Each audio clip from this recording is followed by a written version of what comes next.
Des dizaines d'Israéliens, dont des familles d'otages à Gaza, se sont rassemblés devant le siège du gouvernement à Jérusalem après que l'armée a lancé une vague de frappes aériennes dans la bande de Gaza, l'assaut le plus violent depuis l'entrée en vigueur d'un cessez-le-feu en janvier. Plus de 400 Palestiniens ont été tués et des centaines d'autres blessés. I want wars to be fought for security reasons, for real reasons that we need. When we need to fight, we will. We did in the first 5 or 6 months of this war. But since then, there's been another year. And now restarting it when nothing has changed security-wise makes no sense. The only explanation one can see for the war restarting now is coalitional needs of Netanyahu. I came here because, first of all, I ask Hamas to release the hostages. And secondly, I say to Mr. Trump and Mr. Netanyahu, you cannot achieve peace by this method of killing more babies. Israël a déclaré avoir mené ses frappes aériennes meurtrières après le refus du Hamas de libérer les otages détenus dans la bande de Gaza dans le cadre d'une opération dont il a prévenu qu'elle n'était pas limitée dans le temps et qu'elle était appelée à s'étendre et à s'intensifier. Un porte-parole de l'ONU s'est dit horrifié par cette nuit de frappe et a appelé tous les États influents à faire tout ce qui est en leur pouvoir pour parvenir à la paix. Israel's resort to yet more military force will only heap further misery upon a Palestinian population already suffering catastrophic conditions. This nightmare must end immediately. The hostages must be released immediately and unconditionally. Ces frappes interviennent alors que le cessez-le-feu entre le Hamas et Israël est plus que jamais incertain. La première étape de l'accord en 3 phases a débuté à la mi-janvier et s'est achevée le 1er mars. Les négociations sur la deuxième phase n'ont pas encore abouti.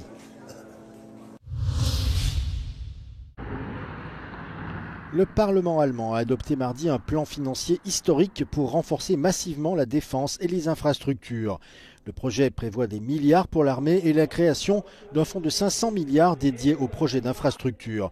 Toutefois, certains experts jugent qu'une réforme complète du frein à l'endettement serait nécessaire plutôt qu'un simple ajustement temporaire. Das Paket wäre ein ganz wichtiger Schritt in die richtige Richtung.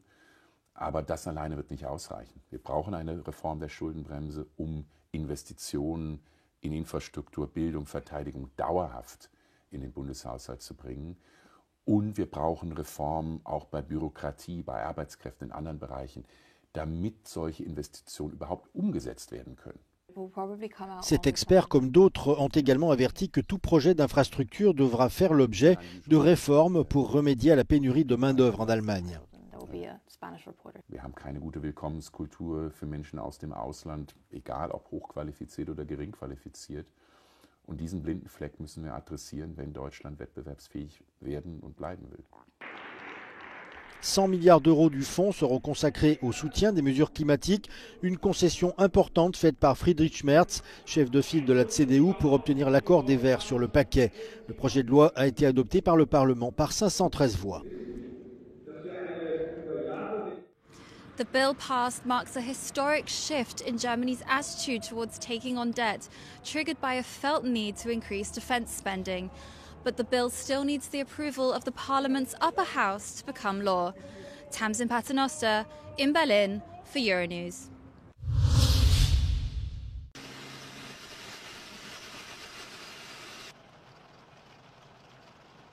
Frapper les engrais russes sans blesser l'agriculture européenne. C'est le difficile équilibre recherché par l'Union. Les États membres ont adopté en fin de semaine dernière une proposition de la Commission européenne qui prévoit d'imposer des droits de douane supplémentaires sur les importations de certains produits agricoles venus de Russie et du Bélarus afin de réduire la dépendance de l'Union. Mais la mesure inquiète le secteur agricole qui dépend fortement des fertilisants russes. À court terme, la Commission n'a pas proposé de mesures alternatives pour substituer les approvisionnements en provenance de Russie et de Bélarus. Donc, déjà aujourd'hui, nous importons en provenance des autres pays tiers, mais une demande accrue va générer plus de pression en termes de logistique, donc des hausses de coûts. Ces hausses de coûts vont générer de l'inflation agricole qui se répercute en termes de baisse des revenus des producteurs agricoles et de la compétitivité sur le marché intérieur et à l'exportation. Les engrais russes représentent environ 25% des importations de l'Union. Le droit de douane spécifique supplémentaire par tonne de fertilisant pourrait passer progressivement de 40 ou 45 euros à 315 ou 430 euros en 3 ans. Pour les agriculteurs, c'est la sécurité alimentaire de l'Union qui est en jeu. La Commission assure que cette diminution des importations sera compensée par un renforcement de l'industrie européenne des engrais, un point de vue partagé par l'eurodéputé en charge du texte au Parlement européen. Inese Veidere estime qu'il faut ici penser de façon stratégique. My personal view is that this proposal could come or should come 3 years earlier already. Now almost all countries have got rid of Russian gas. But Russia has done such a thing to produce from cheap Russian gas these fertilizers and to sell them in the European market for a very low prices. And it means if we buy these Russian fertilizers, we continue to fuel Russian war machine. Is it acceptable? No, it's not. Le Parlement européen va se saisir formellement du dossier au début du mois prochain. Une fois sa position adoptée, les eurodéputés devront s'accorder avec les États membres pour parvenir à une position commune. Lâcher des fumigènes et diffuser l'hymne russe dans l'hémicycle du Parlement. Les députés hongrois d'opposition ont manifesté leur colère, mais la loi a été votée. La marche des fiertés est désormais interdite en Hongrie. Une large majorité des députés a soutenu ce texte calqué sur la législation russe. Comme en Russie, le gouvernement assure qu'il s'agit de protéger les enfants et d'interdire toute propagande en faveur de l'homosexualité ou du changement de sexe. Szeretném megerősíteni a kormánynak azt a szándékát, hogy a gyermekvédelem ügyét kiemelt fontosságúnak tartja. Ez nem csak a Pride esetén igaz abban a tekintetben is, hogy ma a magyar gyermekvédelmi rendszerre 3-szor annyit költünk, mint amennyit a posztkommunista kormány az utolsó évben költött. L'opposition dénonce une manœuvre du gouvernement. Mert ha egy kicsit is fontosak lennének maguk számára a magyar gyermekek sorsa, akkor nem adnának kegyelmet pedofil bűnözőknek, nem ilyen állapotban lennének a magyar gyermekotthonok, és nem ilyen állapotban lenne a magyar oktatási rendszer. Des marches des fiertés sont organisées dans plus d'une centaine de pays à travers le monde, y compris dans tous les États membres de l'Union européenne. La nouvelle loi adoptée par le Parlement hongrois expose les organisateurs et les participants à une amende pouvant aller jusqu'à 500 euros.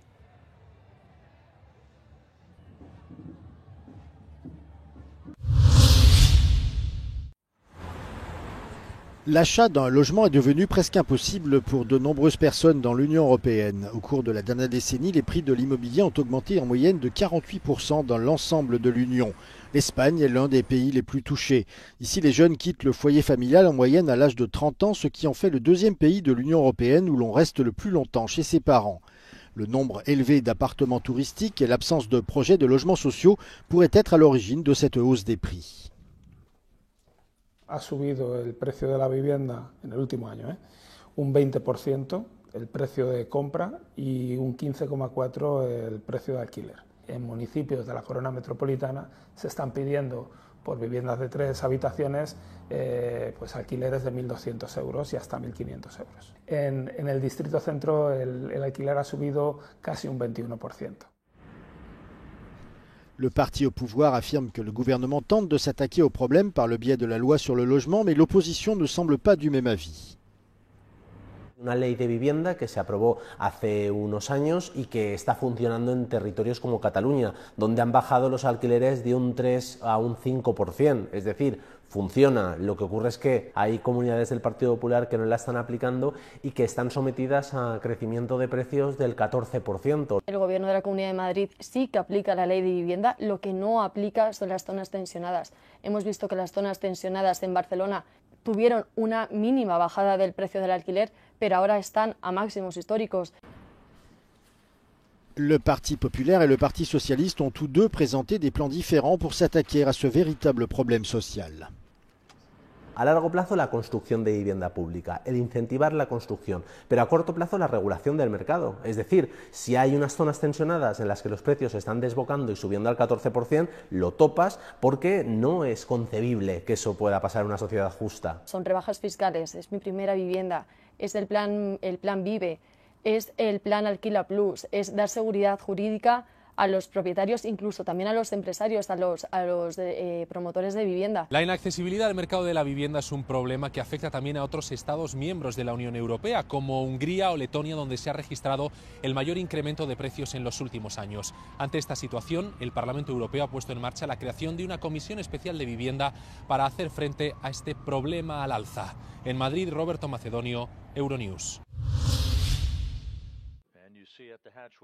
Après 9 mois dans l'espace, 2 astronautes de la NASA bloqués dans la Station spatiale internationale vont enfin faire leur retour sur Terre. Butch Wilmore et Suni Williams ont quitté l'ISS tôt mardi à bord d'une capsule SpaceX. Si les conditions météorologiques le permettent, ils devraient atterrir en début de soirée, non loin des côtes américaines de la Floride. Le 5 juin dernier, lorsqu'ils s'étaient envolés vers l'espace à bord de la nouvelle capsule Starliner de Boeing, les 2 Américains pensaient que leur voyage allait durer 1 semaine et non des mois. Mais après une série de problèmes techniques liés à la capsule de SpaceX, la NASA a repoussé leur retour. Leur mésaventure avait suscité un intérêt dans le monde entier. Bien que d'autres astronautes ont effectué des séjours plus longs dans l'espace, aucun d'entre eux n'avait vu la durée de sa mission s'allonger aussi longtemps. Malgré leurs plus de 280 jours consécutifs dans l'espace, les 2 Américains sont encore loin de battre un record. Dans les années 1990, le cosmonaute russe Valery Polyakov avait passé plus de 400 jours à bord de la station spatiale Mir.